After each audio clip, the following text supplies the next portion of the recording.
واهلا بيكم في الدرس الثاني من الكورس التعليمي المجاني الاحترافي. بصوا بصنفه كام حاجه. الكورس ده زي ما اتفقنا كل اسبوع هنزل لكم درس بموضوع معين، وتطلعي كده من الكورس ده لو انت واحده عايزه تدخل المجال وتشتغل كميك اب ارتست هيفيدك جدا، لاني مش هبخل عليكم باي معلومه اعرفها. كل اللي انا اتعلمته واللي اشتغلت بيه والخبره اللي عندي هحاول على قد ما اقدر انقلها في الفيديوهات دي. ولو انت لسه برضو داخله المجال جديد مبتدئه عايزه تجددي معلوماتك، عايزه تثبتيها وتعرفي كمان معلومات جديده، ولو بنوته اصلا بتحب الميك اب عادي وعايزه تتعلمه لنفسها وتعرف بشرتها والانواع اللي مناسبه ليها وتستخدم ايه ازاي وتطلع لوكات حلوه، فالفيديو ده ليكوا كلكم. تعالوا.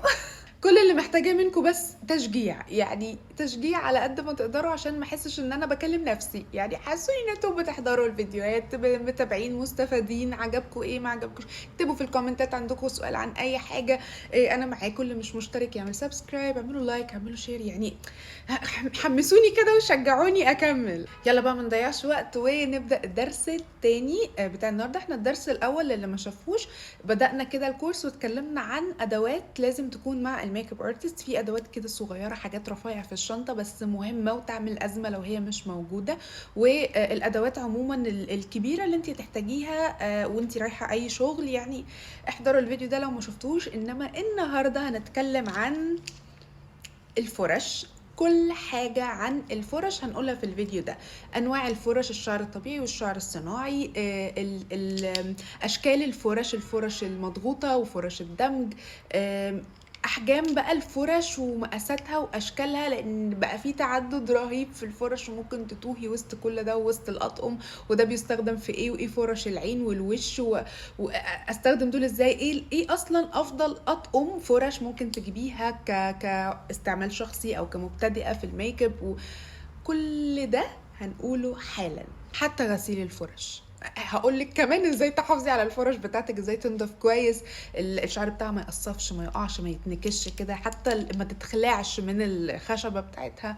فيلا بينا نبتدي. اول نقطه هنتكلم فيها هو الفرق ما بين الفرش الشعر الطبيعي والشعر الصناعي. بمعنى من اسمها كده، الشعر الطبيعي يبقى مصدر الشعر اللي في الفرشة ده حاجة طبيعية زي الماعز مثلا، انما الشعر الصناعي شعر مصنوع بلاستيك الشعر بتاعها. تمام، حلو قوي. انا بقى دلوقتي لما اشوف الفرش والمس كده الشعر بتاعها بايدي، اميز ازاي، اعرف افرق ما بين اللي شعرها طبيعي واللي شعرها صناعي؟ هقولك الموضوع بمنتهى البساطة. هناخد الفرشتين دول كمثال.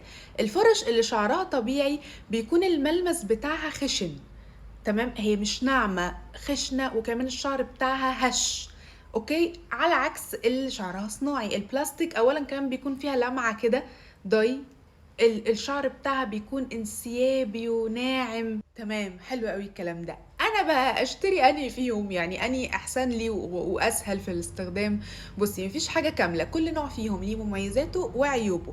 نبدا مثلا مع الفرش الشعر الطبيعي. احنا قلنا ان من سمات الشعر الطبيعي ده ان هو ناشف خشن، فده بيخليها لما تاخد اي برودكت، باودر، اي شادو مثلا او بلاشر، بتحطي الفرشة وتشيليها اللون بيلقط.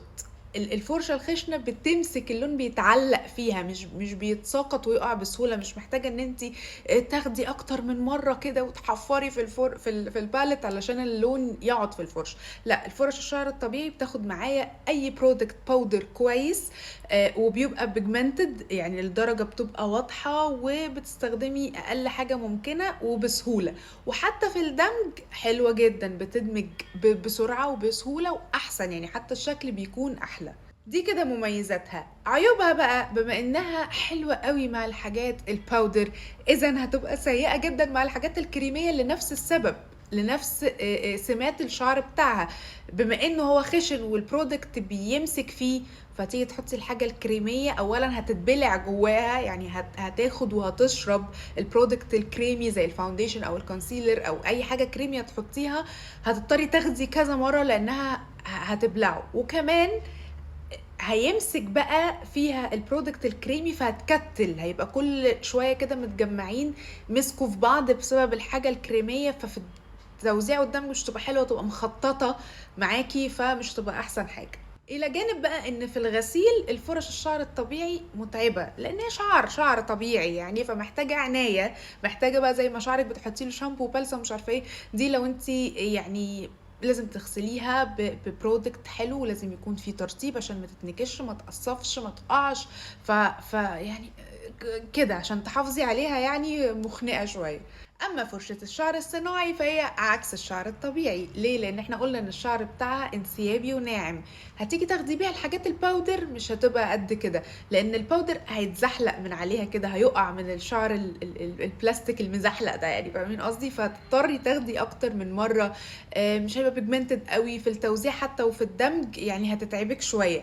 فهي بتبقى بيرفكت مع الحاجات الكريمي، لان هي بقى بلاستيك، فالحاجات الكريمي مش هتمتصها الفرشه، فمش هتحتاجي تاخدي منها كتير، مش هتتكتل في التوزيع، والحاجات الكريميه مش هتبقى سايبالك الخطوط. طبعا احنا بنضطر نعيد بالبيوتي بلندر، دي حاجه اساسيه يعني، بس يعني اي حاجه كريمي هتستخدمي فيها فرشه اختاري ان هي تكون بلاستيك احسن من الشعر الطبيعي طبعا. الى جانب ان الفرش الشعر البلاستيك الصناعي يعني في الغسيل طيبه، اغسليها حتى بصابونه وش حلوه مش هتقولك لا، بتنشف اسرع، ولما بتنشف مش بيتغير الشيب بتاع الفرشه بتاعتها، مش بتلاقيها كسرت وقصفت ونفشت كده منك فجاه، لا بترجع عادي طبيعيه جدا كانها جديده، فبتستحمل البهدله، خصوصا لو هي برضو براند كويسه. نيجي بقى للنقطه التانية في الدرس النهارده، وهي تصنيف الفرش. انت تقدري تشوفي اي فرشه تصنفيها لنوع من اتنين بس. يعني انا دلوقتي بتكلم على نطاق واسع، يعني بشكل عام الفرشة مهما اختلف الشيب بتاعها، فهي في الاخر حاجة من الاتنين، يا اما فرشة دمج يا اما فرشة مضغوطة. بمعنى انا دلوقتي عندي تشكيلة من الفرش، بالنظر كده هم كلهم مختلفين عن بعض، مفيش شكل زي التاني، يعني دي اهي كبيرة قوي، دي اصغر منها شوية بس مدببة، صغيرة بس من فوق هنا ستريت، هنا مستطيلة، هنا مش عارفة دي انجلد كده واخدة زاوية. هما كلهم مختلفين بس كلهم يتصنفوا نوع واحد، لان كلهم فيهم صفة واحدة مشتركة، وهي ان الشعر بتاعهم منفوش. هي دي فرش الدمج اللي بنسميها فرش دمج، اللي بتبقى بادئة صغيرة، يعني الشعر بادئ صغير وطالع على واسع، طالع الشعر بعيد عن بعضه. شايفين ازاي بحرك الشعر بسهولة؟ فيهم كلهم فيهم نفس الصفة، ان الشعر مش ماسك وملزق في بعضه وكده، لا، في مسافة واسع. الفرش دي بنسميها فرش دمج لان هي بتدمج لي الحاجة، بتوزعها من اسمها كده، انا بستخدمها في اي برودكت انا عايزة اوزعه، مش عايزة اركزه في حتة معينة، لا، انا الفرشة دي بما انها طالعة على واسع كده، فبتخلي الحاجة اللي انا بحطها تنتشر، فدي بنستخدمها في اي برودكت انا عايزة ادمجه. اما بقى الفرش المضغوطة فهي من اسمها كده، هي عكس فرش الدمج اللي هي المنفوشة الواسعة، لا دي بقى فرش اهو مختلفين عن بعض، مفيش فرشة في دول شبه التانية، لا في الشكل ولا في الحجم ولا اي حاجة، بس نصنفهم برضو نوع واحد لان فيهم صفة مشتركة، وهي ان الشعر أسرة مع بعضينا ماسك في بعضه، الشعر طالع مرصص جنب بعض، مفيش مسافة ما بينهم، ما بعرفش احركه كده بسهولة، فاهمين قصدي؟ دي بقى الفرش اللي بنسميها فرش مضغوطة. الفرش دي بتحط لي البرودكت يعني مش بتخليه يتفرش ويتوزع زي فرش الدمج، لا دي مركزة محددة انا بستخدمها، بتحط لي البرودكت كده زي ما هو في نفس المكان، مع اختلاف برضو الشكل والحجم، بس كلهم فرش مضغوطة، الشعر ماسك في بعضه، بتركز لي البرودكت في حتة معينة كده. فل قوي، عرفنا فرش الدمج والفرش المضغوطة واشكالهم واستخداماتهم. نيجي بقى للحوسة، الحوسه الكبيره. انا دلوقتي واقفه قدام طقم فرش، عندي بقى اشكال مختلفه واحجام مختلفه من الفرش، استخدمهم في ايه؟ كل فرشه استخدمها في ايه؟ بصي، انا مش همشي معاكي بنظام الكتاب وحفظك واقولك دي فرشه كذا، الفرشه دي بنستخدمها في كذا، دي مكتوب عليها انها فرشه مش عارفه، لا، انا هخليكي تشوفي الفرشه تصنفيها وتحكمي عليها دي ينفع تستخدميها في ايه. يعني مش هديكي سمكه هعلمك تصطادي، هخليكي تسألي نفسك سؤالين مفيش غيرهم، هتجاوبي على السؤالين من هنا هتعرفي تصنفي الفرشة تستخدم في ايه على طول. اول حاجة حجم الفرش، يعني عندنا فرش اللي هي وقعت دي، عندنا فرش صغيرة شايفين حجمها عامل ازاي؟ وفرش قد ايه بقى؟ كبيرة. يعني شايفين الفرق ما بين الاتنين واضح جدا. فأكيد هم عملوا الفرش الصغيرة دي علشان تساعدني وتسهل عليا ان هي تدخل في مناطق صغيرة تقدر توصل لها، ان انا اشتغل على منطقة صغيرة فدي تساعدني. انما الفرش الكبيرة هتسهل عليا جدا ان هي تنجزني وان هي اشتغل على منطقة في وشي كبيرة. بمعنى انا عايزة احط دلوقتي اي شادو في عينيا دي حجمها قد ايه؟ الجفن اللي فوق عيني ده حجمه قد ايه؟ ينفع اجيب فرشة زي دي واقولها هوزع بيها اي شادو؟ يا مؤمنة، يا حرام، ازاي؟ مش هتنفع. فاكيد طالما انا المنطقة اللي هشتغل عليها صغيرة يبقى انا هستخدم فرشة من الفرش الصغيرين دول. السؤال التاني هيخليني بقى اختار انهي واحده من الصغيرين. اوكي، بس امشي معايا واحده واحده. انا دلوقتي هشتغل على الخد مثلا، هوزع بلاشر. طب ينفع اوزع بلاشر بفرشه منمنمه قد دي؟ يعني احنا مش هنخلص كده ومش هتنفع. انا عايزه حاجه تملالي المنطقه دي، تساعدني ان هي تدمج وتحط لون على نطاق واسع، فاكيد هستعين بفرشه كبيره وهكذا. فانت الفرشه مبدئيا بتسالي نفسك سؤالين: يعني الفرشه دي حجمها قد ايه؟ الفرشه دي كبيره ولا صغيره؟ لو كبيره يبقى استخدمها تبقى فرش وش من الاخر.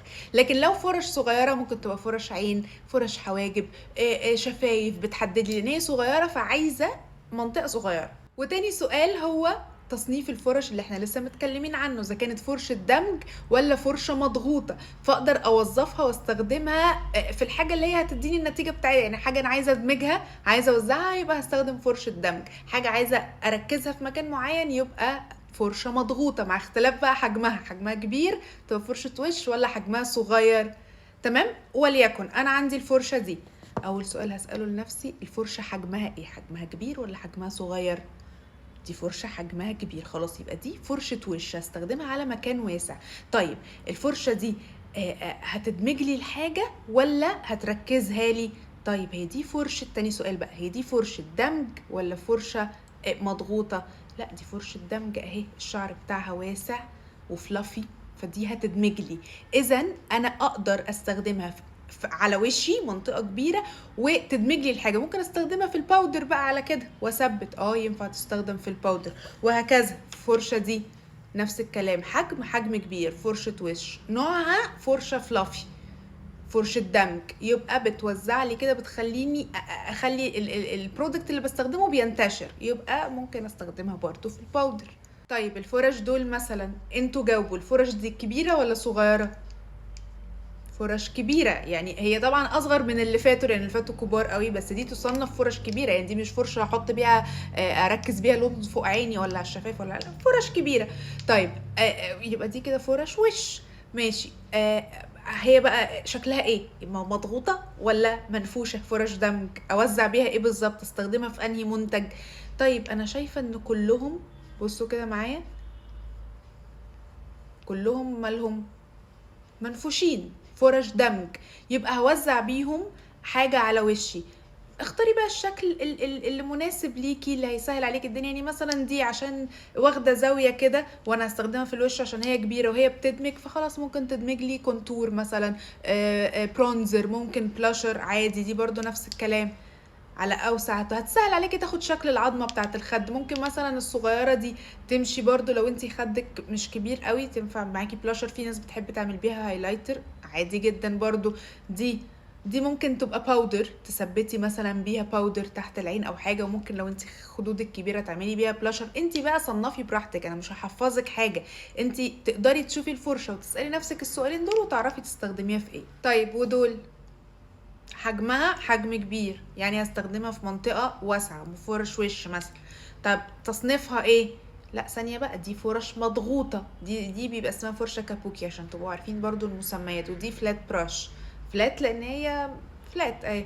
تمام. بس السمات بتاعتهم انها فرش مضغوطه، يبقى استخدمها على نطاق واسع في برودكت انا عايزه اركزه. فممكن تنفع معانا في الفاونديشن مثلا. الفرشه دي في ناس بتحب تعمل الكونتور والكلام ده، تحدده بفرشه زي دي وترجع بعد كده تدمجه. عندنا دول مثلا، دي فرش حجمها صغير، يبقى هستخدمها في منطقه صغيره.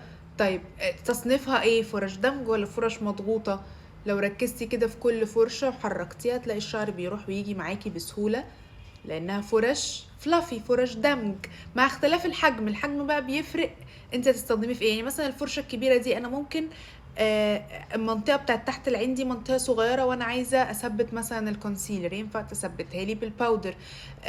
ممكن استخدمها فوق عيني، ممكن لو انا المساحه دي عندي واسعه والفرشة دي مناسبة للمكان ده، ممكن اوزع بيها مثلا لون انتقالي او حاجة. وفي اصغر منها اهو، اصغر تاني عايزة اعمل تدريجة الوان اللي او الجفن بتاعي اصغر، وهكذا. دي مدببة اهي، ممكن تسهل معايا تدخل كده في كيرف او حاجة. اصغر خالص دي فرشة دمج برضو بس صغننة خالص، بنسميها بنسل براش عشان تبقي عارفة. ممكن اوزع بيها اي شادو في خط الرموش اللي من تحت مثلا، او ادمج بيها ايلاينر عايزة اموهه، وهكذا. اخر مجموعة بس عشان اتأكد انكم فهمتوا الحتة دي كويس. الفرش دي فرش كبيرة ولا صغيرة؟ لا، الفرش الحجم بتاعها صغير، يبقى استخدمها على منطقة صغيرة. فرش الديتيلز كده اللي تدخل ايه في الحتت الصغيرة. طيب تصنيف بقى الشعر اللي في الفرش نفسه. دي فرش دمج، انتوا شايفينها طالعة واسعة كده ومنفوشة وفلافي، ولا مضغوطة؟ ركزوا كده هتلاقوا الشعر بتاعها ماله مرصص كده ومضغوط جنب بعضه، يبقى دي مش فرش دمج، دي فرش انا بركز وبحط خطوط بيها صريحة، بلزق كده، بحط البرودكت حط. بمعنى انا مثلا عندي الفرشتين الانجلد دول واخدين زاوية كده، طب استخدمهم في ايه؟ ممكن يسهلوا معايا جدا الحواجب، ان هم يعملوا لي شعرايه. طب ينفع ارسم بيهم ايلاينر؟ لا، انت قلتي ان دول فرش حواجب، لا. ما تحفظيش، مش معنى ان احنا بنشوف الناس بيستخدموا دي حواجب يبقى دي حواجب وبس. لا، ما انا ينفع ارسم بيها ايلاينر. مش الايلاينر ده في منطقه صغيره وهي فرشه صغيره مناسبه لحجم والحته دي عند عينيا، وكمان دي فرش مضغوطه، يعني هتحط لي اللون حط زي الايلاينر. لو انا هستخدمه بجل او باي شطب يبقى تنفع معانا فرش ايلاينر. ينفع استخدمها للروج؟ لا، روج ازاي بقى؟ ينفع تستخدميها للروج. الشفايف حجمها صغير، وكمان الزاويه دي تسهل عليك ان انت ترسمي كمان وتحددي الشفايف بتاعتك. عادي جدا انت تشوفي الفرشه وتسالي نفسك السؤالين وتصنفيها زي ما انت عايزه. عندك مثلا الفرشه دي مضغوطه، يبقى تحطي لي اللون حط. طب استخدمها في ايه؟ انت شوفي مثلا انا عايزه الجزء الشمر اللي من قدام ده. الشمر احنا مش محتاجينه يتنطور مني ويتوزع في كل حته، لا انا عايزه اركزه مثلا لو انا عامله سيمي كات كريس ولا حاجه، يبقى دي ينفع ان انا احط بيها اللون. في مثلا واحده مضغوطه اهي شبهها بس بلاستيك، واحنا قلنا البلاستيك بيبقى حلو مع الحاجات الكريمي، يبقى ممكن احط بيها كونسيلر انضف بيه تحت الحاجب. ممكن احط بيها كونسيلر مثلا تحت عينيا، تنفع معايا حلو قوي. هتركزي اللون وبعد كده اشوف هدمجه بقى بفرشه ولا ببيوتي بلندر، دي نفس الكلام. مضغوطه واخده كيرف، ينفع معايا استخدمها في الشمر. ينفع لو انا بعمل سموكي مثلا وعايزه احط كده اللون حطه وبعد كده يعني اركزه، وبعد كده ارجع ادمج اطرافه، اجيب ساعتها فرشه دمج ويكون حجمها صغير وادمج الاطراف بتاعه اللون. دي فرشه مضغوطه ومدوره من فوق، دي اصلا فرشه روج، بس انت لو تنفع او هتساعدك انك تستخدميها استخدام تاني استخدميها. اما رابع نقطه هنتكلم عنها وهي اطقم الفرش. هرشح لك بقى كام طقم فرش، في منهم اللي جربته وانت كمبتدئه تشتري طقم عامل ازاي. الطقم اللي مجمع لك كل الاشكال ومش محتاجه تشتري حاجه تانية غيره. طب حسب بادجت السعر بتاعي. بصي، الفرش الحاجه الوحيده في الميك اب اللي هقولك عادي تجيبيها كوبي، مش شرط تكون اوريجينال، مش شرط تكون بألوفات. ليه؟ لان الفرش دي وسيله انا بستخدمها علشان احط بيها البرودكت الميك اب بقى على البشره اللي البشره هتمتصه، لكن الفرش نفسها مش هتاذي لي البشره بحاجه، انا بوزع بيها. فلو في حاجه كوبي ويعني في الاستخدام انا سهله عليا وكويسه، هاتيها كوبي مفيش مشكله. في الاول عادي خالص، زي مثلا اطقم بي اتش مثلا، الكوبي بي اتش كوزماتكس. انا هوريكم طقمين منهم كوبي. اول واحد ده اللي لونه ذهبي، وفي واحد تاني برضو معايا. دول جايبهم من زمان، فهتلاقوا الطقم مش كامل يعني، اكيد في فرش ناقصه، بس دول يعني اللي معايا حاليا. هوريكي الطقم كامل برضو وموجود فين تقدري تشتريه وبكام. والقرار يرجع لك يعني، بس انت كمبتدئه كميك اب ارتست مبتدئه ممكن تجيبي طقم من دول او طقمين حلوين. ولاستخدامك الشخصي برضو تمام. فيهم فرش صغيره كده، فرش عين وحواجب وبتاع، وفرش كبيره. يمكن العيب الوحيد اللي كان فيه انه مفهوش فرش دمج للعين كتير او حلوه، يعني هو مفيش مثلا غير الفرشه دي حسب ما اتذكر يعني، وهي يعني مش دمجة قوي، مش مدورة، يعني هي مستطيلة كده. وفي البنسل براش دي حلوة، بس دي مش هينفع ندمج بيها. وفرش بقى مضغوطة اهي صغيرة، ودي الفرش الكبيرة بتاعته برضو مش كبيرة قوي، يعني مش فرشة باودر مثلا كبيرة او حاجة، بس لذيذ. وده الطقم التاني من بي اتش برضو، الكوبي اللي قلتلكوا عليه او ما تبقى منه يعني. دي الفرش الصغيرة بتالي كان في فرشة دمج مثلا واحدة معاهم او حاجة كبيرة شوية. تمام. ودي الفرش بتاعه الوش، يعني هي ما فيهاش تعدد بصراحه الطقم ده في الاشكال. يعني مثلا عندك دي اهي الكبيره مستطيله فلافي، في واحده شبهها بالظبط، يعني ما فرقتش كتير. ودول برضو يعني قريبين لبعض في الاستخدام، فمش وحش. لقيتها فرشة الدمج الصغيرة اللي في الطقم البي اتش اللي هو الخشب بتاعه ابيض دي اهي. طقم الفرش الأقرب إلى قلبي فرش مانج، لو بنطق الاسم صح. البراند دي في الفرش ككواليتي حلوة جدا. والطقم ده عجبني ليه؟ لأن أنا كنت عايزة فرش صغيرة، فرش للعيون، فرش دمج صغيرة. فكل اللي نفسك فيها تلاقيه في الطقم ده. افتكر برضو ان هو مش كامل، بس شايفين التعدد في الاشكال الفرش. يعني دي فرشة دمج، بس لو دوستي كده في خشبة جوه، فهي هتدمجلك بس من الجزء اللي فوق ده، فمركزة. يعني اشكال كده ما شفتهاش في اطقم تانية. شايفين الفرش بأحجامها بأشكالها، الكواليتي بتاعت الفرش حلوة، غسلتها 100,000 مرة ما وقعتش ولا حصل لها حاجة. فرش فلات اهي بانجل. الفرشة دي خطيرة، اللي واخدة زاوية كده وفلافي في نفس الوقت. بدمج مثلا بيها الكونتور بتاع المناخير او حاجة، او احط بيها لون انتقالي، يعني بتستخدم كذا حاجة. الفرشة دي فيها سبولينج كده للحواجب، ومن الناحية التانية انجلد، حلوة. يعني الطقم ده لذيذ. وعموما لو عجبك اي طقم تاني من البراند بتاعت مانج دي، يعني ارشحهولك وبشدة، لان الكواليتي زي ما قلتلكوا حلوة، وبرضو السعر احنا علينا بيه، بس برضو مش اوفر. واستنوا، لقيت الفرشة دي برضو كانت تبع الطقم بتاع مانج، اسمها فان براش كده في الهايلايتر، خطيرة. ولو انت عايزة طقم فرش واحد كامل متكامل كده، شامل كل الاشكال والاحجام بتاعه الفرش، وتريحي دماغك يبقى فيه كل حاجه، فارشح لك وبشده الطقم بتاع جيسب.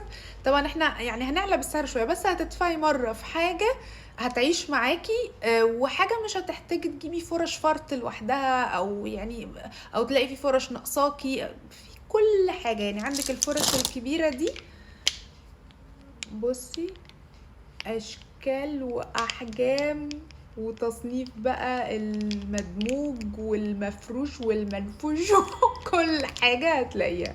بصي الفرش الصغيرة، يعني عندك كذا فرشة حواجب 3 اهم. تمام. وبنسل براش برضو فرشتين رفيعة واتخن شوية. الفرشة دي برضو بتاعت ديتيلز كده صغيرة، بستخدمها زي البنسل او ادمج بيها، خطيرة. شايفين الفرش المضغوطة، بصوا كام فرشة دمج ومختلفين عن بعض. الفرشة دي برضو مضغوطة كده، يعني حلو يعني. طيب لو انا ظروفي المادية مش سامحة ان انا اجيب طقم زي بتاع جيسب ده دلوقتي، ولو جبت اي طقم تاني ممكن يكون فيه فرش ناقصاني، اعمل ايه؟ هاتي الطقم اللي مناسب لمادياتك، والفرش اللي ناقصاكي فيه تقدري تجيبيها فرش منفردة كده، فرط لوحدها. ممكن تبقى من اي محل ميك اب، ممكن يكون في اي سيلر بتبيع الطقم الكامل زي جيسب ده، بس بتبيعه فرط. مثلا ممكن تلاقي الفرشة ب50 جنيه، بتاع ب100، يعني على حسب الفرشة اللي ناقصاكي تقدري تشتريها لوحدها من اي حتة. والتركاية بقى هنا ان في فرش معينة بنجيبها من مكتبات الرسم، زي فرش الايلاينر كده. الفرش دي علشان تبقى مدببة كده ورفيعة وأحجام وأشكال لا تحصى ولا تعد، تلاقيها في مكاتب الرسم، بتنفعنا جدا في الايلاينر. الفرشة مثلا الفلات اللي زي دي لو ما لقيتيهاش في طقم تقدري تجيبيها برضو من مكتبة الرسم. دي فرشة أنا كنت جايباها كده فرط لوحدها برضو. يتصرفي نفسك عادي. دي اطقم الفرش اللي معايا حاليا، وهعرض لك برضو لو جه في دماغي اطقم فرش تانية كويسة او حاجة هرشحها لك. احنا اللي عليها الدور دي هتبقى النقطة كام؟ وصلنا للنقطة ال5 تقريبا. اخر نقطة هنتكلم فيها هي غسيل الفرش.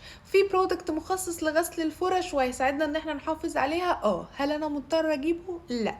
انت تقدري تغسلي الفرش بالصابون عادي جدا، بس صابونات الوش. تمام.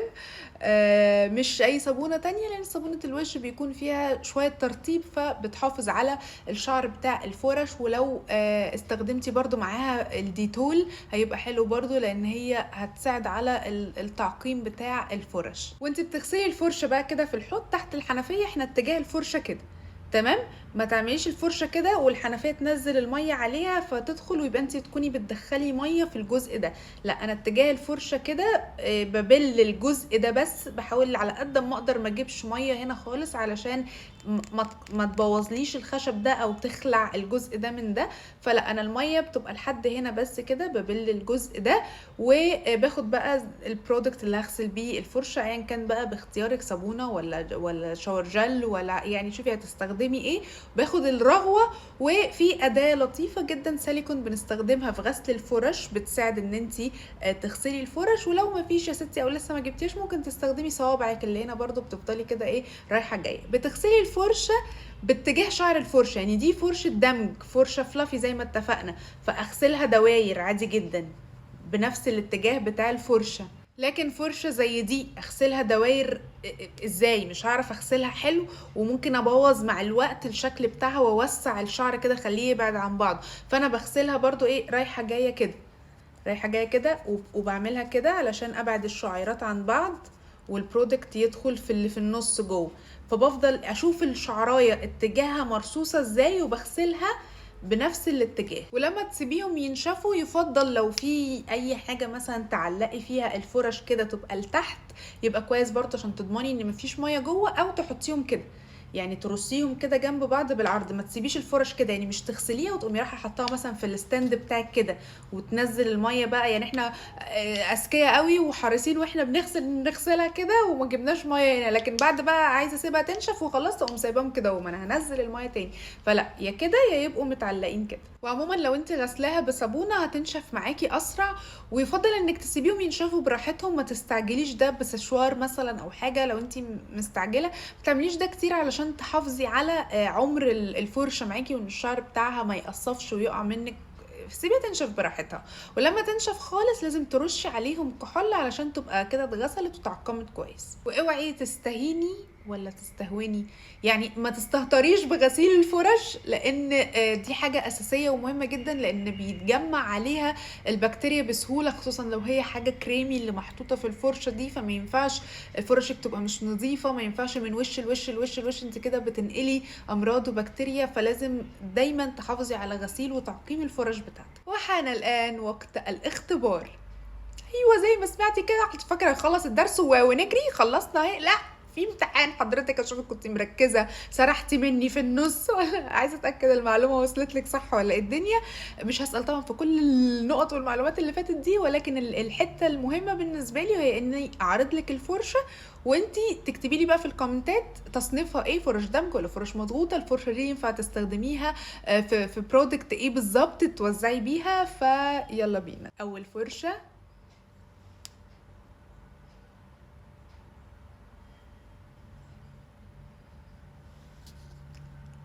التانية،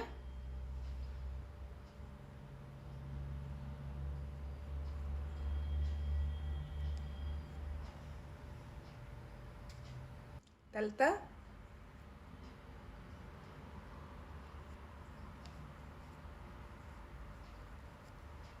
ورابع واحدة،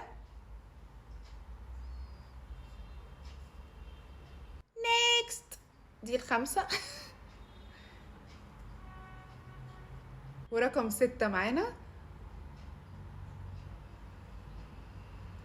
السبعة وكفاية كده.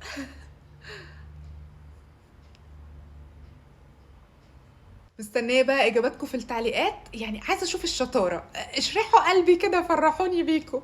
يا رب تكونوا استفدتوا من الفيديو النهاردة وعجبكم، والدرس يكون خفيف على القلب رغم ان الفيديو طويل، بس ما تكونوش زهقتوا مني. اتمنى يعني ما يكونش ممل، تطلعوا باكبر قدر ممكن من المعلومات. ومتنسوش بقى لايك شير سبسكرايب، يعني خلوا الفيديو ده يوصل لبنات كتير برضو ويستفادوا. باحبكم أوي، أوي، أوي، الأسبوع الجاي هانزّل الدرس التالت ما تنسوش.